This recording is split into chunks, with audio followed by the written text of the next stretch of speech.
How do you carry yourself at the table? What habits can you practice at home to feel more confident when dining socially or professionally? The High Value Woman podcast, founder of the High Value Woman Academy. My name is Unsa, an international etiquette consultant.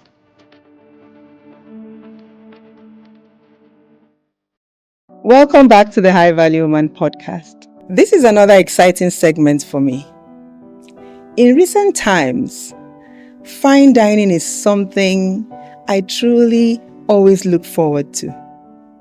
Not just for the food, but for the atmosphere and the feeling of elegance that begins the moment I start getting ready. Dining for me is not just about nourishment.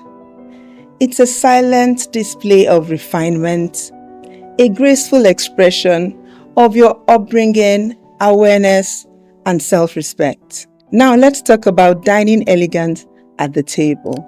Dining etiquette is not about being perfect or knowing which fork to use for every course. It's about comfort, confidence, and connection. It's about creating an environment where everyone at the table feels respected, welcome, and at ease. When you're comfortable with the basics of refined dining, you stop worrying about getting it wrong and you begin focusing on what matters most: connection, conversation, and presence.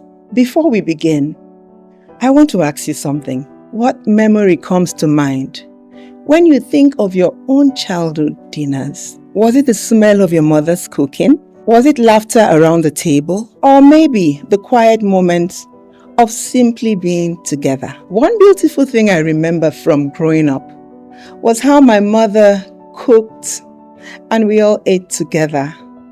Every single one of us. We had family conversations. We bonded over every meal. It wasn't just about the food. It was about togetherness. I grew up and continued this ritual in my home. Today, whenever my children are around, we recreate that same environment. We seize every opportunity to sit, talk, and connect. When we dine out, I teach them what I know. How to place a napkin on your lap as soon as you sit, why you sit upright, elbows off the table, to saying the grace before every meal, and to the type of conversations that you can have at the table. I also teach them how to identify the water glass and wine glass, which is always on the top right of a place setting. I taught them how to hold silverware gracefully and chew with their mouths closed. I found joy in sharing this information with my children. Not because I wanted them to be perfect, but because I wanted them to be prepared. The truth is, the world will not end because you do not know which fork to use. But the more confident you are with dining etiquette, the more at ease you become in any setting. Did you know that job applicants have been turned down? Not because of their qualifications, but because they chewed with their mouth open or held a fork like a shovel during a lunch interview? That is why it is wise to practice daily, whether at the family table or even when eating alone.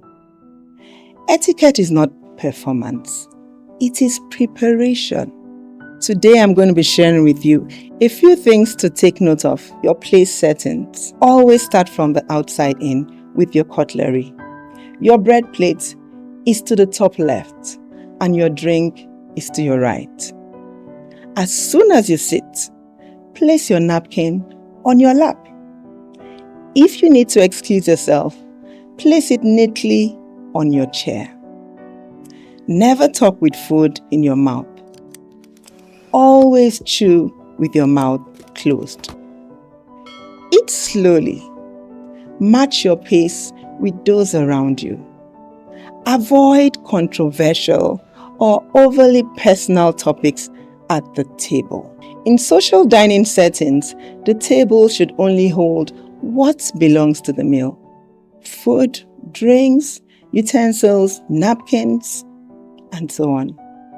But in business settings, you may use your device if the purpose of the meal includes note-taking, presentations, or referencing a digital document.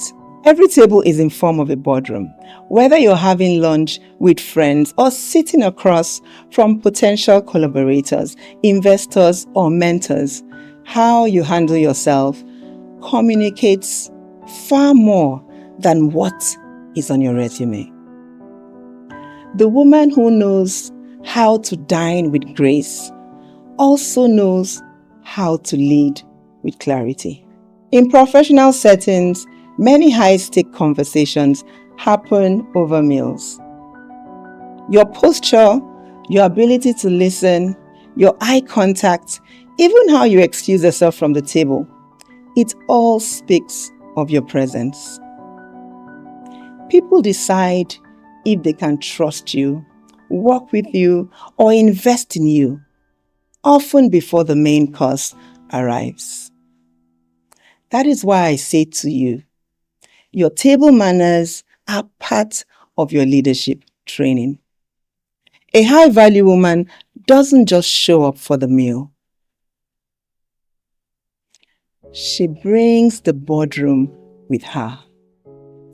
Even though I have never worked in a corporate boardroom, I have hosted leaders, mentored women, and led conversations that changed lives, all at the table.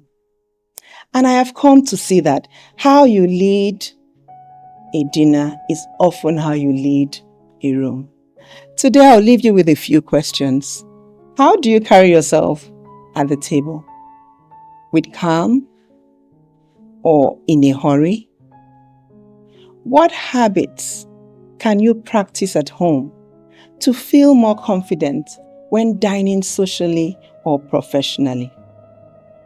How can you make others feel more comfortable and included when you share a meal? I carry grace to the table. I dine with awareness, respect, and warmth. My presence speaks before my plate is served. I bring elegance and the boardroom wherever I go. If this episode resonates with you, share this with another woman who is on the journey to becoming a high-value woman. Until next time, eat slowly, speak thoughtfully, carry elegance wherever you go. You are the high-value woman, and your refinement leaves a lasting taste far beyond the meal itself.